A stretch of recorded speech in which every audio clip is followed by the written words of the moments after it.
Apa hubungannya sholat dengan dolar? Apa hubungannya sholat dengan apalah semuanya itu BBM? Dolar 18.000 kecil buat Allah, Pak. Bismillahirrahmanirrahim. Assalamualaikum warahmatullahi wabarakatuh.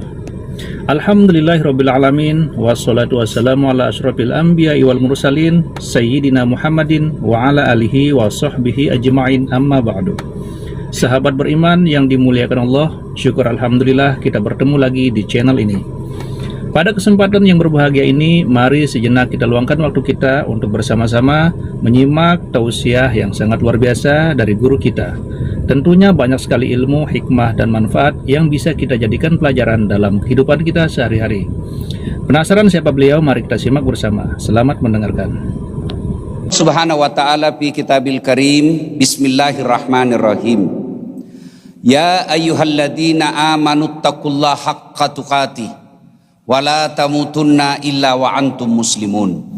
Wahai orang-orang yang beriman, bertakwalah kalian kepada Allah dengan sebenar-benarnya takwa, dan janganlah kalian mati kecuali dalam keadaan beragama Islam.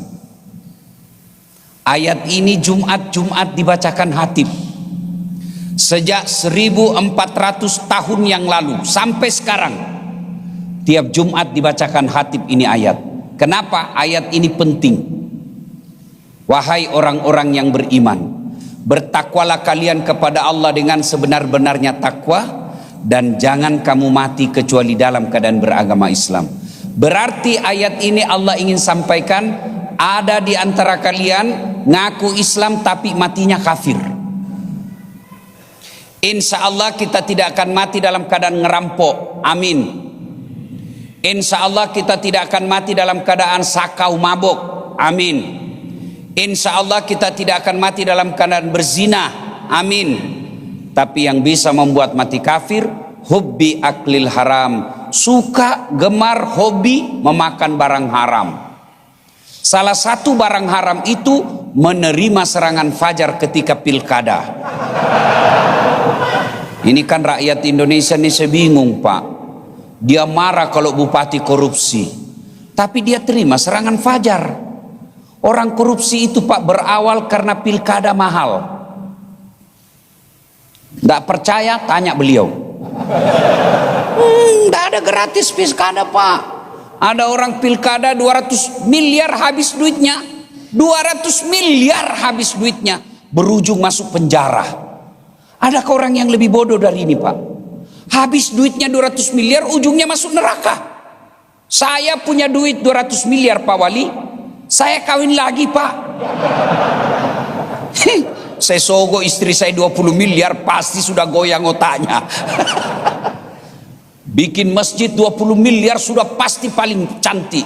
Masih ada 100, berapa itu? 60 miliar. Bikin sekolah 60 miliar sudah paling cakep sudah itu. 1 miliar, 2 miliar, 5 miliar pakai bulan madu. Masya Allah. Dan kita marah kalau pejabat kita korupsi, tapi kita makan uang korupsi. Mana uang korupsi? Itulah serangan fajar. Dia bilang ini bukan serangan fajar, Ustadz, ini sekedar sedekah subuh. Ada sedekah subuh. Mudah-mudahan di Malang tidak begitu. Amin. Wa qala idzan bismillahirrahmanirrahim. Ya ayyuhalladzina amanu dukhulu fis-silmi kaffatan wa la tattabi'u khutuwatis syaitan innahu lakum aduwwum mubin. Wahai orang-orang yang beriman, masuklah engkau ke dalam Islam secara sempurna. Bukan Islam gimik-gimik, bukan Islam pilkada, bukan Islam pilcaleg, bukan Islam pilpres, bukan Islam politik, Islam secara benar. Coba itu politisi kalau mau pilcaleg, pilkada, pilpres, penuh masjid, Pak. Biar tidak diundang dia datang juga, Pak. Sekali terpilih hilang lagi. Pilih saya, sama-sama kita orang Malang, arek Surabaya, iki nomor kartu saya, ada masalahmu telepon 24 jam. Begitu terpilih dia ganti nomor HP-nya. Ada begitu di sini? Ada. Sampean salah, kenapa kau pilih? Alhamdulillah Pak Wakil, meskipun ini bukan ceramah formal, ini hanya ceramah kecil di komplek, tapi beliau hadir. Alhamdulillah. Wakala idzan, dan janganlah engkau ikuti langkah-langkah setan, karena sesungguhnya setan itu musuh yang nyata bagi kalian. Ketika Bapak Ibu mendapat undangan ceramah ini, setan berusaha menggagalkan agar kita tidak datang. Nggak usah kau datang, nggak usah kau datang, capek, lebih baik kau tidur, besok kerja. Alhamdulillah setan yang ada di rumah berhasil kita kalahkan, sehingga kita bisa hadir di tempat ini. Apakah setelah duduk di tempat ini setan menyerah? Tidak, setan dia goda lagi kita agar tidak dengar ceramah. Tidak usah dengar ceramah, pegang HP-mu, pegang HP-mu, pegang HP-mu. Jadi Bapak Ibu yang pegang HP sesungguhnya kena godaan setan. Bagaimana Bapak mau dengar ceramah kalau sibuk begini? Sudah dikasih tahu masih juga dipegang. Bukan lagi kena godaan setan, Bapak sudah jadi setan. Ustadz, kita mau rekam Ustadz. Kalau Bapak yang rekam gambarnya kabur, suaranya bising. Tapi kita mau lihat nanti Ustadz kalau pulang. Ini ada kamera saya bawa nih dari Makassar. Tuh. Kau bawa pulang kameramu Ustadz, nggak usah cemas, nonton YouTube. Ada nanti di YouTube. Tablik Akbar Masjid Komplek Araya. Sudah itu jangan lupa like and share. Wakalaidan, bismillahirrahmanirrahim. Innallaha wa malaikatahu yusalluna 'alan nabi. Ya ayyuhalladzina amanu sallu 'alaihi wa sallimu taslima. Sesungguhnya Allah dan para malaikatnya berselawat kepada Rasulullah Muhammad sallallahu alaihi wasallam, maka wahai orang-orang yang beriman, bersalawatlah kalian kepada Rasulullah dengan sebaik-baik salawat. Sadaqallahul azim, maha benar Allah dengan segala firman-Nya. Bapak Ibu saudara-saudara sekalian, teristimewa yang kita hormati Bapak Wakil Wali Kota Kota Malang. Ini beliau orang hebat Pak. Beliau bisa mewakili wali kota, sementara wali kota tidak bisa mewakili beliau. Masya Allah, hebat Bapak ini, Alhamdulillah. Saya kira tadi artis Pak, gagah sekali, Masya Allah. Mudah-mudahan rupa yang gagah itu punya akhlak yang mulia pula. Amin. Yang saya hormati Bapak Dandim. Tidak tahu berapa nomornya Dandim di sini. Ternyata juga orang Bugis. Alhamdulillah. Yang saya hormati yang mewakili Kapolres. Kita ini sama polisi Pak seperti kata lagu, benci tapi rindu. Kau benci polisi tapi kalau ada masalahmu siapa kau cari? Pak, mobilmu hilang siapa kau cari? Polisi. Saya sampai ceramah di sini lancar dibantu sama polisi. Macet jalan, saya baca surah Yasin, tidak gerak-gerak mobilku. Begitu ada polisi lalu lintas, Pak Ustadz, lancar Pak. Itulah polisi Indonesia. Makanya jangan musuhi polisi. Kalaupun ada kau melanggar, kau tidak lihat ini rambu-rambu. Saya lihat Pak. Kenapa kau melanggar? Saya tidak lihat Bapak. Kenapa kau tidak lihat saya? Bapak sembunyi di tikungan. Banyak bicara. Mana suratmu? Lengkap. Saya tilang kau. Kenapa Bapak tilang saya? Kau pembohong. Maksudnya apa? Itu motormu Honda, jaketmu Yamaha. Mana yang benar? Itu polisi film India. Kalau polisi Indonesia mengayomi, melindungi, melayani masyarakat. Alhamdulillah. Makanya jangan musuhi polisi. Polisi juga jangan musuhi ulama. Kenapa? Karena kalau Pak polisi mati, siapa yang bungkus Bapak? Maka yang baik, polisi lindungi ulama, ulama doakan polisi, sama-sama kita jaga Republik Indonesia. Yang saya hormati pula hadir di tengah-tengah kita, Dekan Fakultas Sosial Politik, FISIP, Universitas Muhammadiyah Malang, Bapak Prof. Muslimin. Beliau guru saya yang hadir di tempat ini, ada di sini, yang insya Allah dimuliakan rahmati Allah Subhanahu wa Ta'ala. Kita to the point. Pertama, tidak ada orang tidak ada masalahnya Pak. Itu dulu ditanamkan dalam pikiran kita. Tidak ada satupun manusia yang tidak ada masalahnya. Coba angkat tangan saya, tidak ada masalahnya di sini. Ayo, kalau saya lihat semua Pak, muka-muka penuh masalah semua Pak. Mana ada orang tidak ada masalahnya? Ayo, coba lihat dalam rumah tangga. Ada orang sudah 2 anaknya, apa masalahnya? Tidak ada rumahnya. Iya kan? Ada orang Pak belum menikah sudah punya rumah, tapi apa masalahnya? Tidak ada anaknya. Ada anaknya, ada rumahnya, apa masalahnya? Mertuanya selalu ikut campur. Biar gorden menantunya, bodoh itu gordenmu, istrimu goblok, masa tidak sesuai gordenmu dengan warna dapurmu. Bagus mertuanya, ada anaknya, ada rumahnya, apanya lagi masalah? Iparnya, iparku adalah maut. Nggak ada orang, nggak ada masalahnya Pak. Nih wali kota, wakil wali kota, ada masalahnya Pak. Apa masalahnya? Mau jadi wali kota? Iya toh. Coba lihat dalam hidup Pak. Adik-adik waktu kuliah, apa masalahmu? Mau sarjana. Sudah sarjana, selesai masalahmu, muncul masalah baru. Mau jadi pegawai. Sudah jadi pegawai, selesai masalahnya, masalah besar. Mau jadi kepala bagian. Sudah jadi kepala bagian, muncul masalah besar lagi. Mau jadi kepala dinas. Sudah kepala dinas, besar lagi masalahnya. Mau jadi sekda. Sudah jadi sekda, mau jadi wali kota. Sudah wali kota, mau 2 periode. Sudah 2 periode, ditangkap KPK. Ayo, tidak ada orang, tidak ada masalahnya Pak. Dalam rumah tangga, istri cantik. Bapak pikir istri cantik bukan masalah? Masalah Pak, tidak bisa tenang kita. Digoda orang, apalagi kalau suaminya jelek. Lebih masalah lagi. Iya toh? Berarti bagus kalau jelek istri. Jelek istri masalah Pak, dihina orang. Kita lagi yang malu jalan sama dia. Duluan aja dek, nanti kita ketemu di gedung. Sampai di gedung, mana kau mas? Nggak jadi saya mencret. Nggak ada masalahnya. Berarti bagus kalau banyak istri Ustaz. Lebih masalah lagi Pak. Demi Allah, tidak ada orang nggak ada masalahnya Pak. Ini orang. Ini Bapak lihat saya. Bapak pikir nggak ada masalah saya Pak. Banyak masalah saya Pak. Cuma saya pura-pura aja bahagia. Apa masalah saya Pak Wakil? Setelah saya viral, banyak janda curhat.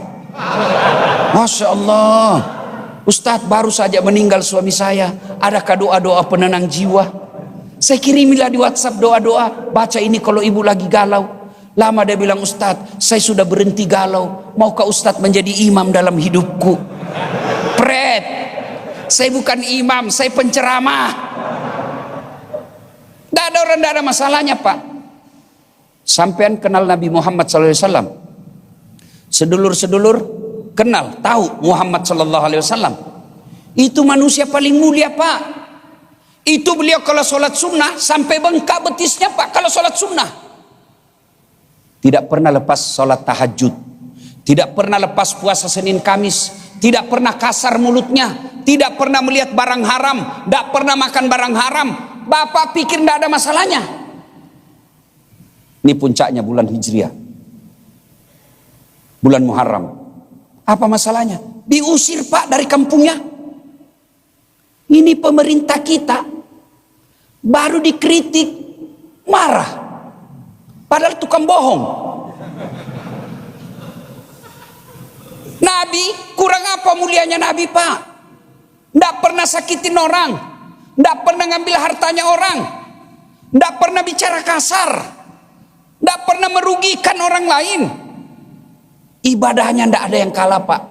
Apa sebagai pemerintah tidak ada masalah beliau. Bukan cuma dibully, bukan cuma dimaki, beberapa kali mau dibunuh. Bukan cuma mau dibunuh, diusir dari kampung halamannya. Siapa yang ngusir? Bukan parpol. Siapa yang ngusir? Pamannya sendiri, Abu Lahab. Itu Nabi Pak. Apalagi kita sebagai negara. Pasti banyak masalah. Masalah dari partai. Masing-masing kadernya mau dikasih masuk kabinet. Masalah itu. Dia cuma ahli serangga. Tidak ada hubungan MBG ini. Semua kader partai masuk kabinet. Mau semua kadernya. Berapa kader partai? Sementara negara mau efisiensi. Ini pasti masalah. Tidak ada orang, tidak ada masalahnya Pak. Berarti yang jadi masalah bukan masalah. Yang jadi masalah bagaimana mengatasi masalah tanpa masalah. Oh, Ibu tahu juga pegadaian di sini. Alhamdulillah. Kita belajar sejarah Nabi. Waktu diusir, yang kita kenal kemudian menjadi sejarah hijrah, sampailah beliau di Madinah. Yang dulu disebut Yatsrib, sekarang jadi Madinah. Ya Rasulullah, datanglah ke kami. Datanglah sahabat Abu Darda. Silakan datang ke rumah kami. Bagus, silakan ya Rasul, besar rumah saya. Apa kata Nabi? Tidak usah. Kaum Ansor juga, orang Muhajir, orang-orang Mekah disambut sama orang-orang Madinah.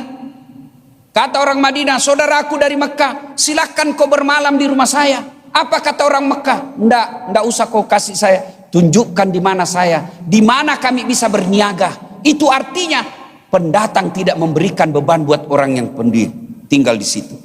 Dia bilang, enggak usah kok saya tinggal di rumahmu. Tunjukkan di mana pasar tempat saya bisa berniaga. Sudah, sampai Nabi. Sedulur-sedulur, apa yang dibangun Nabi setelah tiba di Madinah? Apa yang dibangun Nabi? Bukan IKN. Apa dibangun Nabi? Bukan istana. Apa dibangun Nabi? Bukan ruko. Apa dibangun Nabi? Masjid. Itu artinya kalau negara mau baik, sebagai negara yang berasaskan Pancasila, sila pertamanya ketuhanan yang Maha Esa, mau mendapat pertolongan Allah, ayo balik ke masjid. Balik ke masjid. Masjid untuk apa? Sujud. Kalau ada pejabat tidak mau sombong, sholat itulah puncak kesombongannya kepada Allah. Kalau ada kalian lihat wali kota, bupati, gubernur sampai setingkat presiden, tidak pernah kau lihat sujud di masjid, jangan harap negaramu akan makmur, sejahtera. Eropa Ustaz, negaranya tidak sujud presidennya, tapi maju negaranya. Jangan salah Pak, mereka memang tidak sujud tapi cerdas.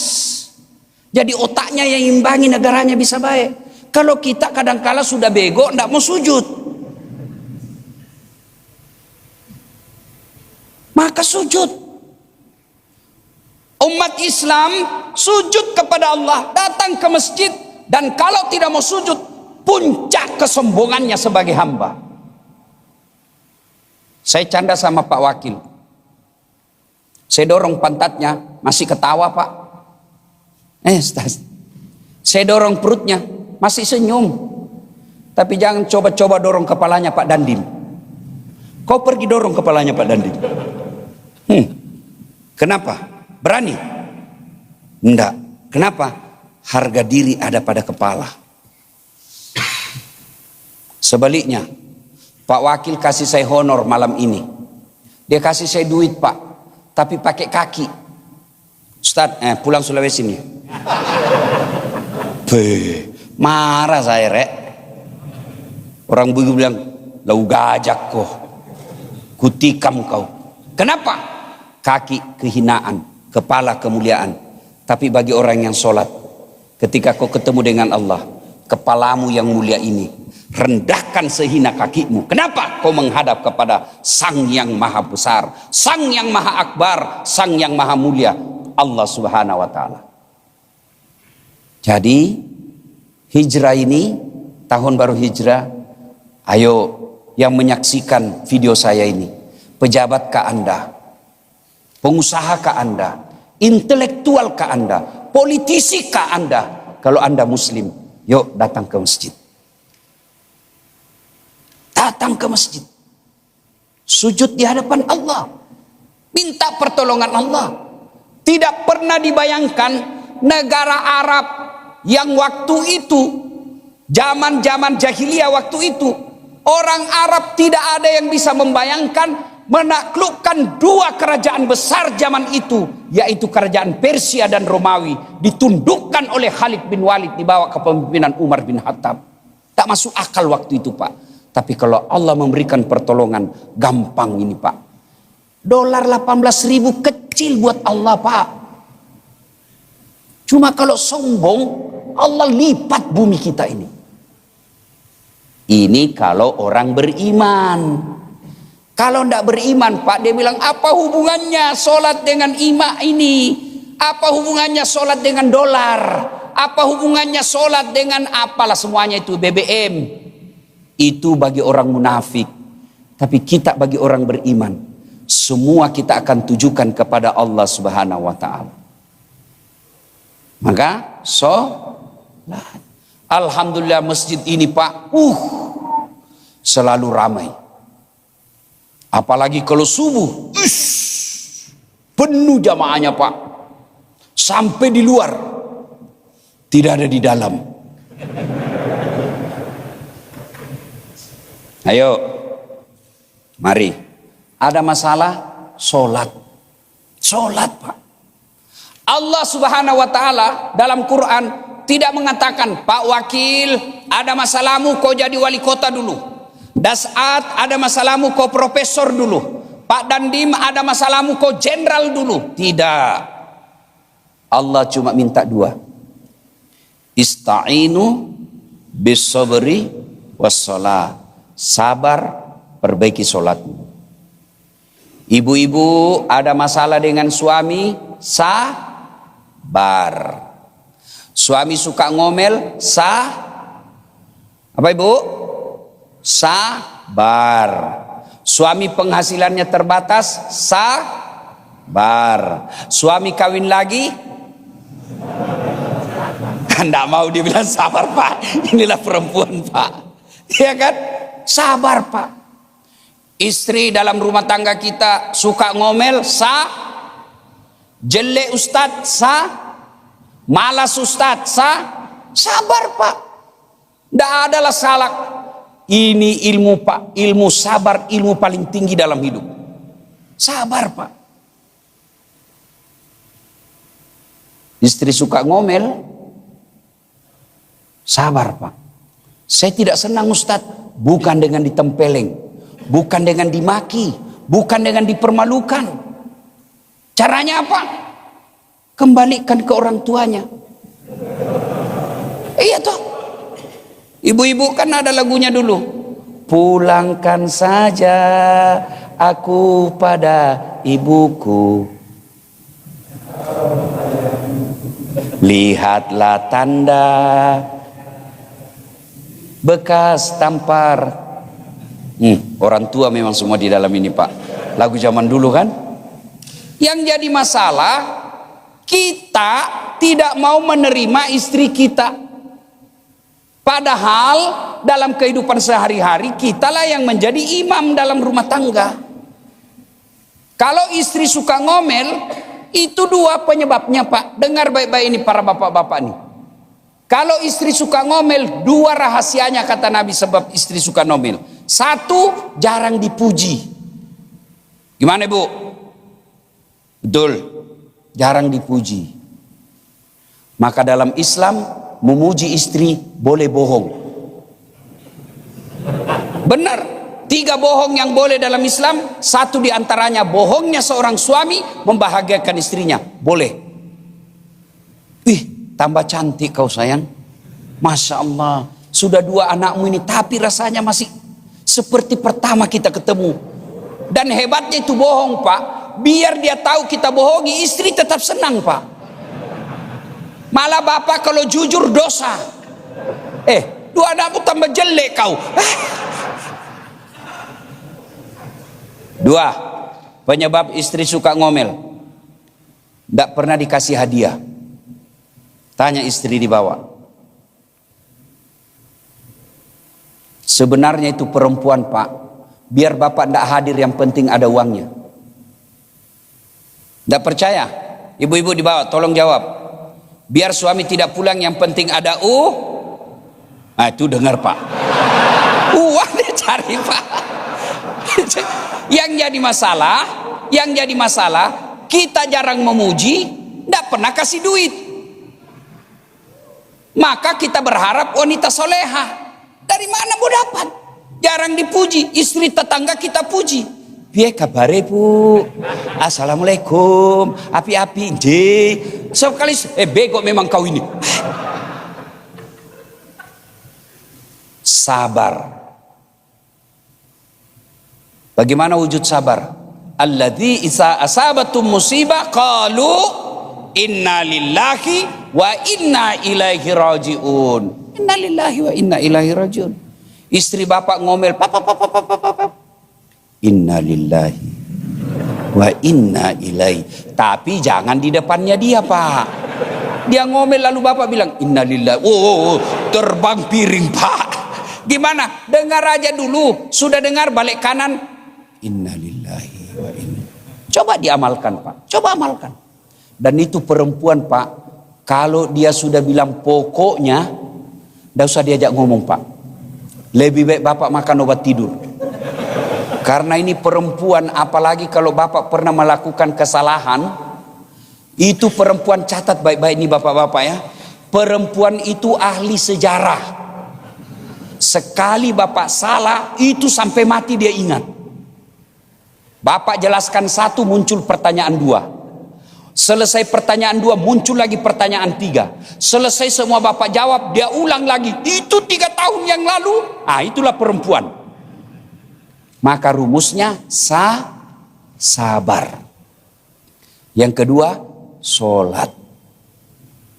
Ketika ada masalah, sholat. Perbaiki sholat. Dan hebatnya alhamdulillah. Bagaimanalah seandainya Allah mengatakan yang dekat dengan aku yang datang ke Baitullah berdoa. Sedihlah kita yang tidak punya duit ke Baitullah. Andai saja Allah berkata yang dekat denganku yang berdoa di padang Arafah. Sedihlah kita yang tidak bisa haji. Tapi siapa yang Allah dekati? Kata Allah, sedekat-dekat aku dengan hambaku adalah ketika dia sujud, maka banyaklah meminta pada saat sujud. Karena disitulah waktu terdekat aku dengan hambaku. Sujud itulah solat 5 waktu. Maka kembali ada masalah, yuk hidupkan solat berjamaah. Nah pertanyaan, kenapa orang malas solat berjamaah? Ini oleh bawa pulang. Kenapa orang malas berjamaah? Satu, karena dia tidak lihat pahalanya. Andai saja ketua takmir, ketua yayasan, dia umumkan di sini, siapa yang datang sholat subuh berjamaah diberikan beras 50 kilo, minyak goreng 2 liter, pembeli pulsa 200. Saya yakin, Pak, kalau jam 5 sholat subuh, jam 2 subuh sudah penuh ini masjid. Kenapa? Dia lihat pahalanya. Sayang tidak dilihat pahalanya. Padahal Nabi jelaskan, andai saja engkau melihat pahala sholat jamaah, kamu akan datang ke masjid walaupun kamu dalam keadaan merangkak. 2, penyebab orang malas ke masjid. Karena dia tidak tahu pahalanya. Apa pahala sholat berjamaah? Buka kitab Durratun Nasihin. 1, orang yang wudhu lalu ke masjid, langkah-langkah kakinya. Kaki kanan 1 pahala, kaki kiri gugur dosa kecilnya. Jadi kalau rumah sedulur-sedulur 200 meter dari masjid, PP berapa meter? 400 meter. Berapa langkah kaki, Pak? Kaki kanan 1 pahala, kaki kiri gugur dosa kecilnya. Berapa pahala? Apalagi kalau bapak jalannya begini. Berapa Bapak dapat Pak? Masya Allah. Yang kedua, pahala berjamaah. Semua makhluk yang kita lewati, tumbuhan, pagar, tembok, dinding, aspal, dia akan jadi saksi. Dia akan berkata, ya Allah, jangan kau masukkan dia neraka, masukkan dia surga, saya saksinya. Tanggal 16 Juni dia datang berjamaah maghrib dan isya di masjid. Itulah sebabnya Nabi menganjurkan ketika kita sholat sunnah di masjid, setiap 2 rakaat pindah, 2 rakaat lagi pindah. Untuk apa? Tambah banyak saksi di akhirat kelak. Itulah sebabnya juga dianjurkan ketika kau ke masjid, beda jalanmu waktu pergi, beda juga jalanmu waktu pulang. Kenapa? Tambah banyak saksimu. Yang keempat, keutamaan sholat berjamaah. Kalau misalnya gerimis, Bapak ke masjid, basah bajunya, basah sarungnya, basah itu, baju dan gamis yang basah itu ibarat di akhirat nanti jadi mantel. Supaya apa? Bapak tidak terhindar, tidak tersentuh oleh api neraka. Seperti dia melindungi kita. Cuma jangan juga salah paham. Teman-teman sudah dengar ceramah ini, gerimis dia tunggu hujan besar. Hujan besar dia buang payungnya. Supaya saya terlindung basah semua. Bismillahirrahmanirrahim. Ini beleng-beleng namanya ini Pak. Ayo. Apalagi keutamaan berjamaah di masjid. Bapak ibu saudara-saudara sekalian, lipat 27. Artinya apa? Sekali sholat di masjid, 27 kali sholat di rumah baru sama pahalanya. Sekali sholat jamaah, 27 kali di rumah baru sama pahalanya. Apalagi keutamaan berjamaah di masjid. Di masjid ada yang disebut doa bersama. Mungkin Bapak kurang tahu doa atau banyak dosa sehingga doa kita susah sampai dia. Tapi di dalam masjid ada imam ulama, ada anak yatim piatu yang mengaminkan doa kita, ada penghafal Quran yang mengaminkan doa, sehingga doa semua dalam masjid dikabulkan Allah. Ada lagi itu yang mengatakan, doa bersama tidak pernah dilakukan oleh Nabi. Kalau ada yang bilang begitu Pak, tidak usah debat. Bilang aja biarlah, kalau anda tidak mau berdoa berjamaah tidak apa. Tapi tolong, yang saya lihat adik-adik ini yang mereka gelar dirinya kelompok sunnah. Saya bilang sama mereka, boleh kau tidak mau berdoa bersama, tapi jangan kau duduk di depan paling depan. Biasanya mereka ambil saf paling depan, Assalamualaikum, Assalamualaikum, langsung lompat. Langkah-langkahin orang tua, itu tidak ada adabnya. Kalau kamu mau cepat pulang, tinggal tidak mau doa bersama, kau duduk di belakang supaya kau tidak lengkai orang. Itu adab. Puncak dari semua ilmu, adab. Katanya tidak ada pada zaman Nabi. Kalau alasan tidak ada pada zaman Nabi, maka jangan pakai zakat harta, jangan zakat fitrah pakai beras. Kenapa? Nabi tidak pernah zakat fitrah pakai beras. Kalau alasan tidak ada pada zaman Nabi, itu melempar 3 jumroh Pak, orang yang haji. Itu bukan dinding, Nabi lempar dulu Pak, tiang tugu. Tidak ada pada zaman Nabi dinding. Kalau alasan tidak ada pada zaman Nabi, sesat, maka kau ceramah jangan pakai mic. Kenapa? Nabi tidak pernah pakai mic ceramah.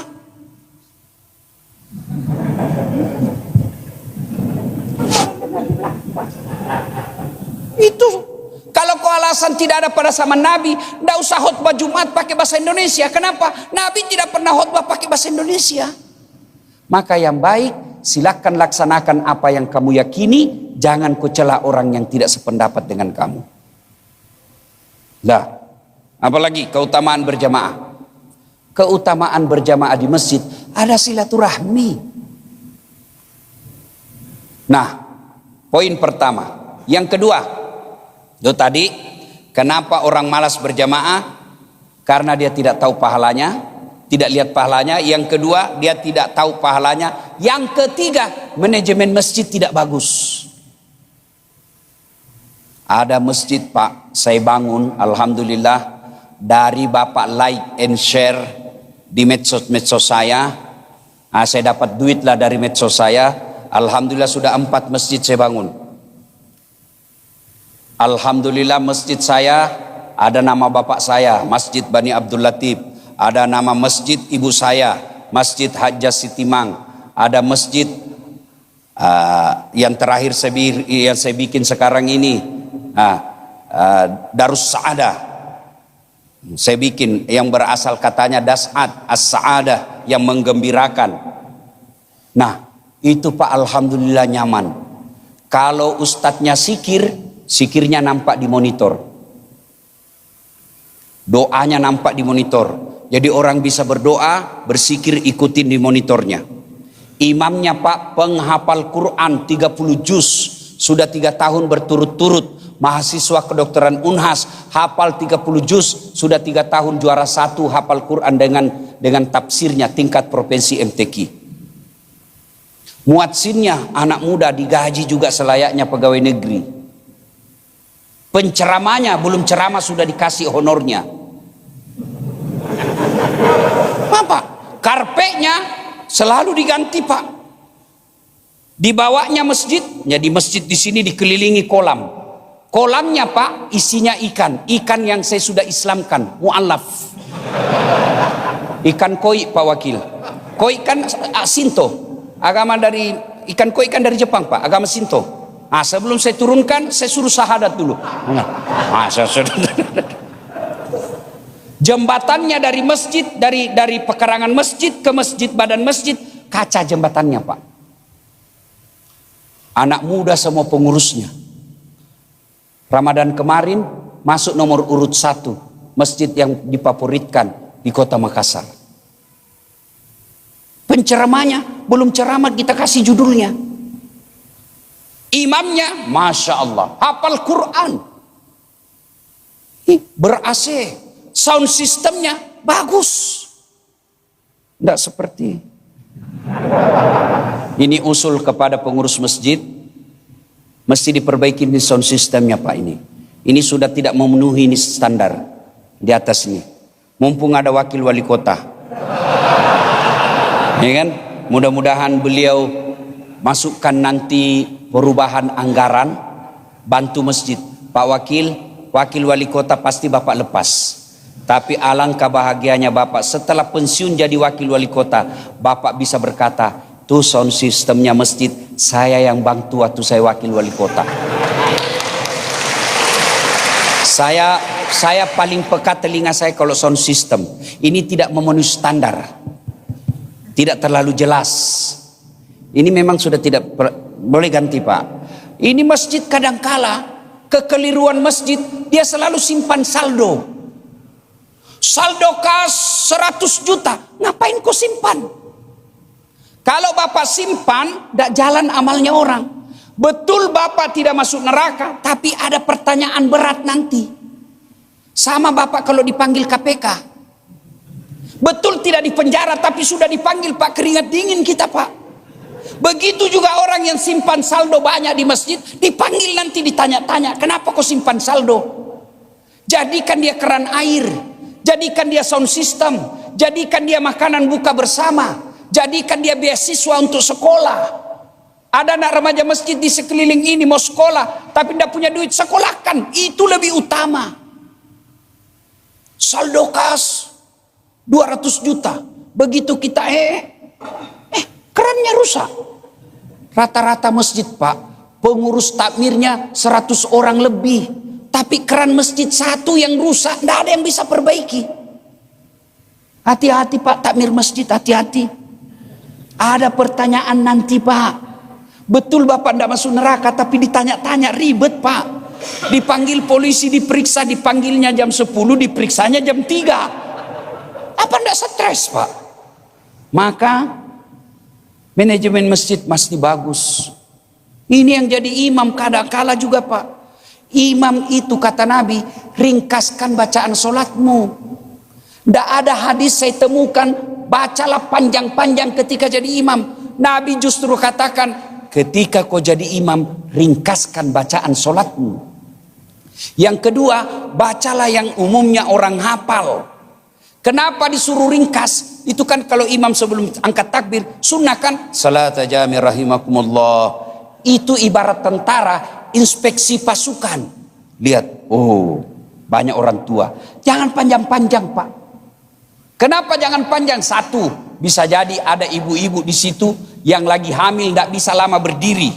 Bisa jadi ada bapak-bapak yang rematik. Ada memang orang dia siksai jamaahnya, Pak. Jatuh kepalanya, belum selesai bacaannya, naik lagi kepalanya, kembali lagi, kasihan, belum selesai. Kata Nabi, ringkaskan. Nabi kalau sendiri bacaannya 1 juz, Pak, 1 rakaat. Tapi kalau sendiri, kalau jadi imam, surah pendek. Yang kedua anjuran Nabi, kalau kau jadi imam, baca yang umumnya orang hafal. Tujuannya apa? 1, supaya orang bisa khusyuk mengikuti sholat. Coba kalau imam baca Qul huwallahu ahad, kita ikut, Pak.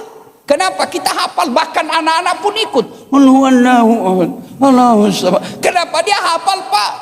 Begitu imam membaca surah Al-Anfal ayat 5 sampai 60, dia khusyuk dengan bacaannya, kita khusyuk dengan hayalan. Kita mau ruku, belum selesai, sujud belum selesai, kita mau ikut, tidak hafal, terpaksa dibaca pengumuman, Pak. Keadaan keuangan, saldo kas, bayar listrik, dibaca semua. Belum selesai, Pak, dibaca lagi kalender Persatuan Guru Republik Indonesia. Belum selesai, bajunya lagi orang dibaca, caleg DPR RI. Siapa salah? Siapa salah? Imam. Yang kedua, kenapa dianjurkan orang baca? Supaya apa? Kalau imam salah, ada yang bisa luruskan. Coba kalau imam salah baca, dia baca Wadduha, kita bisa bantu. Tapi begitu dia baca surah Al-Anfal, begitu dia salah, hadapi dirimu sendiri, siapa suruh cari masalah? Iya kan? Nah, etika bernegara. Ketika imam salah, wali kota salah, gubernur salah, bupati salah, presiden salah, itu imam. Boleh ditegur? Boleh ditegur? Boleh. Kita loyal kepada imam selama imam itu betul. Kalau salah, tidak boleh loyal. Itu namanya penjilat. Boleh salah imam? Manusiawi imam salah. Yang mestinya dia sujud, mestinya ruku dia langsung sujud, boleh tegur, boleh. Tapi tidak boleh bilang, imam salah. Apalagi tenda, bodoh ini. Tidak bisa, Pak. Rusuh, Pak, berjamaah. Gimana cara tegurnya? Gimana cara tegurnya? Ucapkan, Subhanallah, Maha Suci Allah. Imam juga kalau sudah dibilang Subhanallah, sadar diri. Jangan subhanallah, dia tetap aja subhanallah. Belem-belem, Pak. Dan Bapak kalau tegur imam, bahasa Indonesianya konstruktif. Ngeriti tapi kasih jalan keluar. Tidak boleh kok keriti saja, tidak ada jalan keluar. Kalau ngeriti saja semua orang bisa. Orang hebat ngeriti, kasih jalan keluar. Dan yang dikeriti dia terima itu saran. Contoh, imam baca Wadduha, tak putar tidak mau sampai. Wala antum abiduna ma abud, wala ana abidum ma abattum. Bapak bilang subhanallah, wala antum abiduna ma, wala subhanallah, wala antum abiduna ma, subhanallah, wala antum abiduna ma abu, wala ana abidum ma abattum, wala. Maka kalau orang Islam subhanallah masih mutar imamnya, maka kita kasih solusi, lakum dinukum wal yadin. Jangan Bapak cuma bilang subhanallah, subhanallah, subhanallah, bingung imam. Andai saja dia bisa bicara, iyo apa yang benar. Maka boleh mengeriti, tapi tidak boleh menghilangkan tata cara. Adab namanya dalam Islam. Ya, imam juga kalau salah tahu diri. Misal, ini mesti batal. Kalau batal bukan cuma subhanallah, tapi tinggalkan. Pernah kejadian, ini kisah nyata waktu saya kecil. Imam sujud lama sekali, Kok enggak seperti biasanya ini? Ditunggu naik, enggak naik-naik. Ada kawan saya Pak, dia angkat kepalanya. Langsung, hilang imam. Ternyata yang ditunggu imam sudah hilang di depan Pak. Bubar sholat. Selesai sholat ditanya, Pak Imam, kenapa Bapak tinggalkan saf? Saya kentut nak. Pak Imam, lain kali kalau Bapak tinggalkan tempat, bangkit dulu supaya kita lihat kau keluar. Dia bilang, saya malu nak. Siapa salah? Siapa salah? Imam. Maka Islam menjadi makmum ada juga tata caranya. Jadi makmum, jadi rakyat, siapa saja boleh jadi rakyat. Tapi jadi imam tidak boleh. Hati-hati. Jadi makmum ada juga etikanya. Satu, kalau jadi makmum, jangan merasa paling soleh dalam masjid. Ngangkat takbir ganggu orang. Ada yang begitu Pak.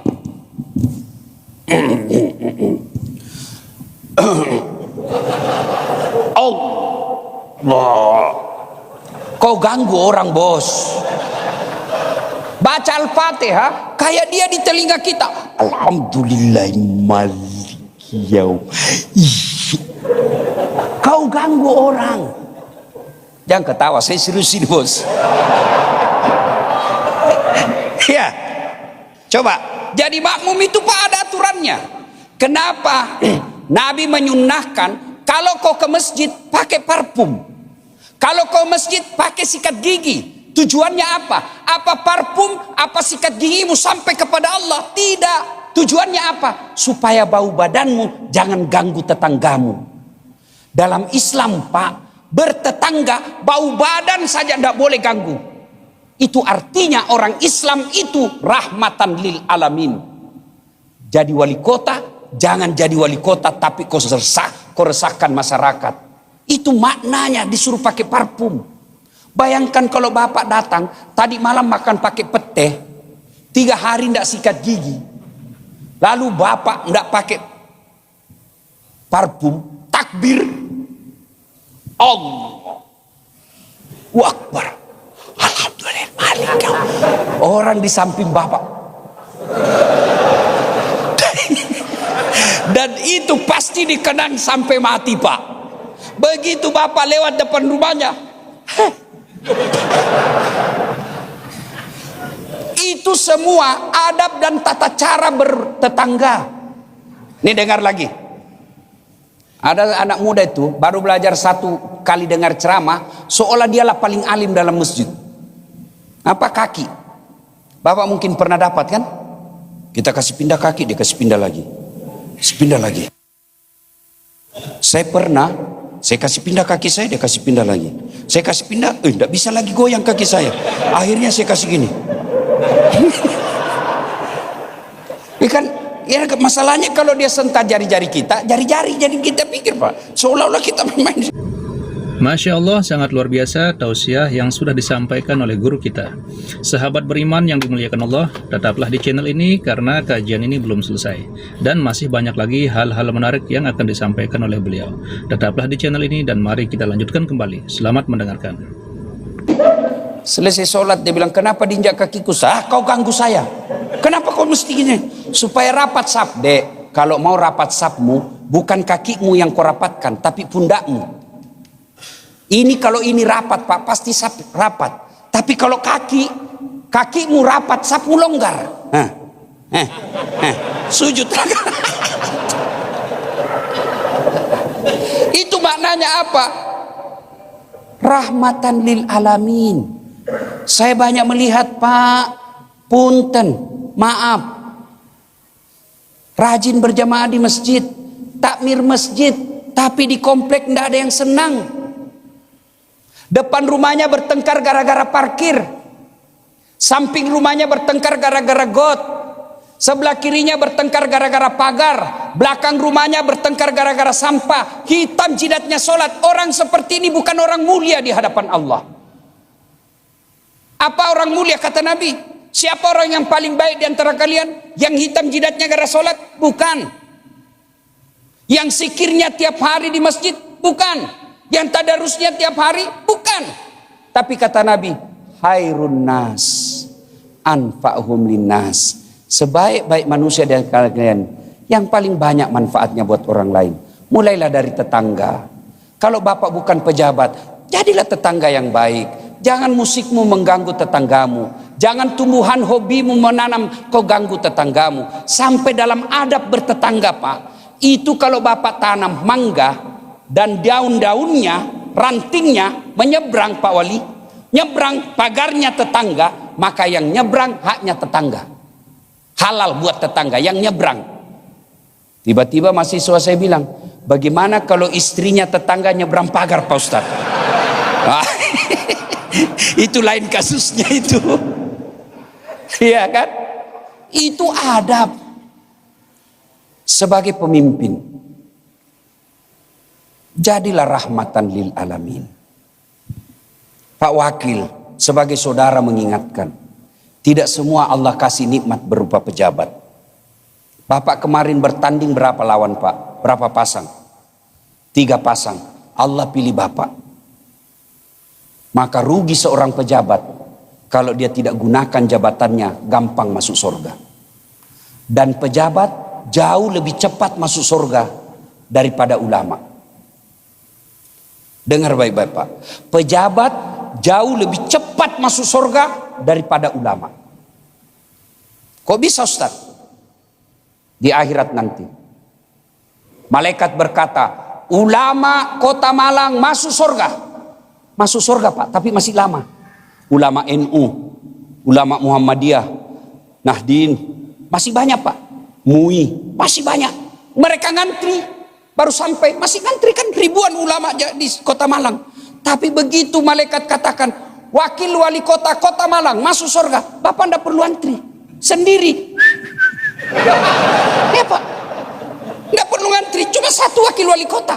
Tapi begitu juga Bapak melanggar gampang ketahuan. Wakil wali kota sana.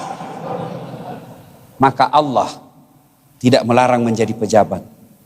Justru dari 7 golongan orang dilindungi di padang mahsyar, Pak Wakil, tidak ada dikatakan ulama yang alim. Tak. Tapi siapa? Imamun adil. Pemimpin yang adil. Saya doakan Bapak masuk di dalamnya.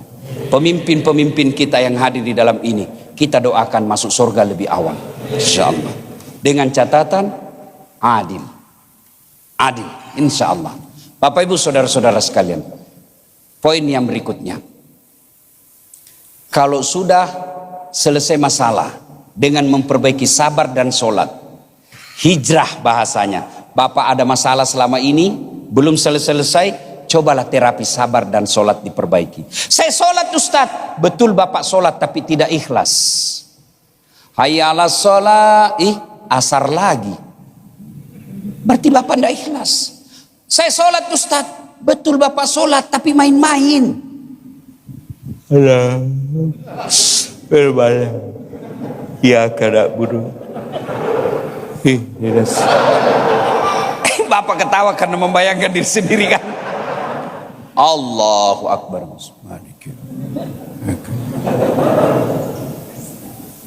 Wajar 20 tahun kita sholat, tapi kita juga masih tukang tipu.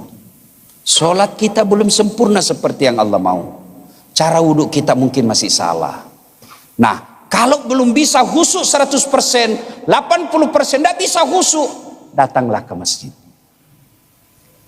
Makna terpenting dakwah kita malam ini, ayo balik lagi datang ke masjid, Pak. Tidak bisa 5 waktu, Ustaz. Adalah dalam beberapa waktu. Subuh, kita sudah bangun. Persiapan ke kantor. Subuh paling baik. Ternyata duhur di kantor, Ustaz. Ya berjamaahlah kita di kantor. Tidak ada musola di kantor, ada ruangan kita. Ajak orang berjamaah. Dibilangi soalim, tidak apa-apa. Dia dapat dosa, kita dapat pahala. Pulang ke rumah, jauh rumah dari sini, ya kita sholat berjamaah di masjid. Tidak bisa, Ustaz, di rumah berjamaahnya.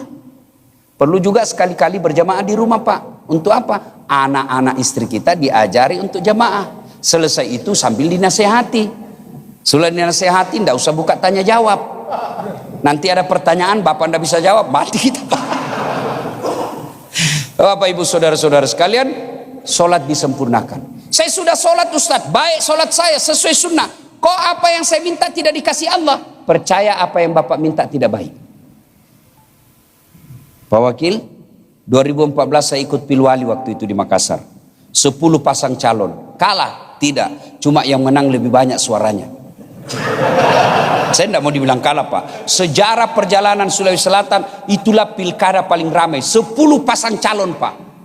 Saya sholat tahajud, nasar puasa, sosialisasi. Tidak terpilih, Pak. Ternyata Allah tahu, tidak usah kau jadi wakil wali kota. Kalau bisa jadi ditangkap. Alhamdulillah. Andai saja saya menang waktu itu, setengah mati saya hormat.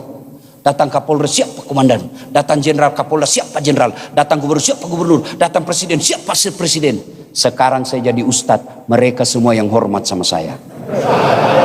Maka Bapak Ibu, sabar, sholat, perbaiki. Kalau Allah tidak kasih, sangka baik. Gagal pula saya jadi tentara waktu itu.